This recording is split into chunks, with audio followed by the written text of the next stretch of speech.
আসসালামু আলাইকুম ওয়া রাহমাতুল্লাহ। হে প্রিয় মুসলমান ভাই ও বোনেরা, আমরা আজ প্রতিনিয়ত গুনাহের কাজে লিপ্ত আছি। গুনাহ করতে করতে, পাপ করতে করতে আমাদের পাপের পাল্লা এমন ভারী হয়ে গিয়েছে যে আমরা নিজে হিসাব করতে পারবো না।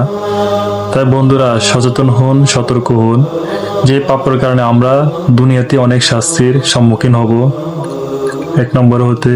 এক নম্বরে চেহারা লাবণ্যতা কমে যায়, 2 নম্বরে স্মৃতিশক্তি কমে যায়, 3 নম্বরে রিজিক কমে যায়, 4 রোগ ব্যাধি বেড়ে যায়, 5 জ্ঞান বুদ্ধি লোপ পায়, 6 ডিপ্রেশন হতাশায় বেড়ে যায়, 7 লজ্জা শরম কমে যায়, 8 ন্যায় কাজে অনীহা জন্মায়, 9 মানসিক শান্তি নষ্ট হয়ে যায়, 10 শরীরে দুর্বলতা অলসতা কাজ করে, 11 মানুষের অন্তরে তার জন্য ঘৃণা সৃষ্টি হয়, 12 অন্তর কঠিন হয়ে যায়, তার হৃদয় আর ভালো কোনো উপদেশ বাণী প্রভাব পেলে না।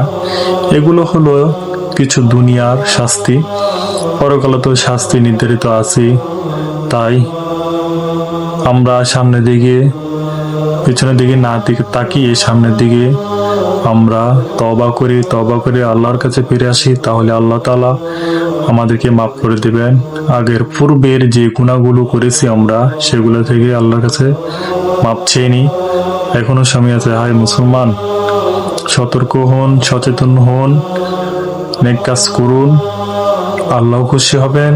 আল্লাহ খুশি হলে আমরা চিরসুখী জান্নাতের স্থান লাভ করতে পারবো ইনশাআল্লাহ। আল্লাহ পাক আমাদের সকলকে বোঝার, আমল করার তৌফিক দান করুক। আসসালামু আলাইকুম ওয়া রাহমাতুল্লাহ।